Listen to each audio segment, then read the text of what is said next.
ಪ್ರತಾಪ್ ಸಿಂಹ ಅವರು ಮಾತು ಹೇಳ್ತಾ ಇದ್ದಾರೆ, ನಿಮ್ಮ ತಂದೆಯವರು ನಿಮ್ಮ ಎಲೆಕ್ಷನ್ ದಿವಸಕ್ಕೋಸ್ಕರವಾಗಿ ಅವ್ರನ್ನ ಟಾರ್ಗೆಟ್ ಮಾಡ್ತಾ ಇದ್ದಾರೆ MP ಚುನಾವಣೆಗೆ. ಈಗಾಗಲೇ ಅದಕ್ಕೂ ನೆನೆ ಯಾರು ಬಂದಿದ್ರು ಪತ್ರಕರ್ತ ಹೇಳಿದ್ದೀನಿ, ಉತ್ತರ ಹೇಳಿದ್ದೀನಿ. ಈಗ ಅವ್ರೇನು ಟಾರ್ಗೆಟ್ ಮಾಡೋಕ್ಕೆ ಅವ್ರೇನು ದೊಡ್ಡ ನ್ಯಾಷನಲ್ ಲೀಡರಾ? ತಮ್ಮನ್ನು ತಾವೇ ದೊಡ್ಡ ನ್ಯಾಷನಲ್ ಲೀಡರ್ ಅಂತ ಭ್ರಮೆ ಪಡ್ಕೊಳ್ತಿದ್ದಾರೆ ಅನ್ಸುತ್ತೆ ಅಷ್ಟೇ. ತಂದೆಯವರು 45 ವರ್ಷಗಳ ರಾಜಕೀಯ ಜೀವನದಲ್ಲಿ ಯಾವತ್ತೂ ಕೂಡ ಒಬ್ಬರ ಮೇಲೆ ಈ ರೀತಿ ಹಾಗೆ ಸಾಧಿಸಿಲ್ಲ. ಅಂಥದ್ರಲ್ಲಿ ಅವ್ರಿಗೆ ಎಷ್ಟೊಂದು ಅನ್ಯಾಯ ಮಾಡಿರುವಂಥ ರಾಜಕಾರಣಿಗಳ ಮೇಲೆ ಅವ್ರು ಆ ರೀತಿ ಹಾಗೆ ಸಾಧಿಸಿಲ್ಲ. ಅಂಥದ್ರಲ್ಲಿ ಈ ಪ್ರತಾಪ್ ಸಿಂಹ ಅವ್ರ ಮೇಲೆ ಯಾಕೆ ಆ ರೀತಿ ಮಾಡೋಕ್ಕೆ ಹೋಗ್ತಾರೆ?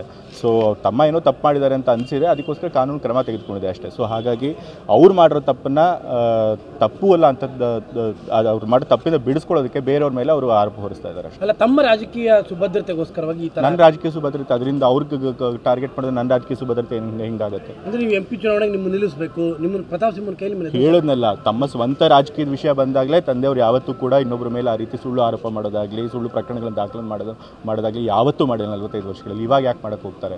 ಸೊ ಹಾಗಾಗಿ ಸಿದ್ದರಾಮಯ್ಯ ಅವ್ರ ಬಗ್ಗೆ ಗೊತ್ತಿರೋರು ಎಲ್ರಿಗೂ ಗೊತ್ತಿದೆ, ಅವ್ರು ಯಾವತ್ತೂ ಅಂತ ರಾಜಕಾರಣ ಮಾಡಲ್ಲ ಅಂತ. ಸೊ ಹಾಗಾಗಿ ಇವರು ಸುಮ್ಮನೆ ತಮ್ಮ ಮೈಲೇಜ್ ತೊಗೊಳೋದಕ್ಕೆ ತಂದೆಯವ್ರನ್ನ ಅಟ್ಯಾಕ್ ಮಾಡ್ತಾರೆ. ತಾವು ಆಕಾಂಕ್ಷಿನ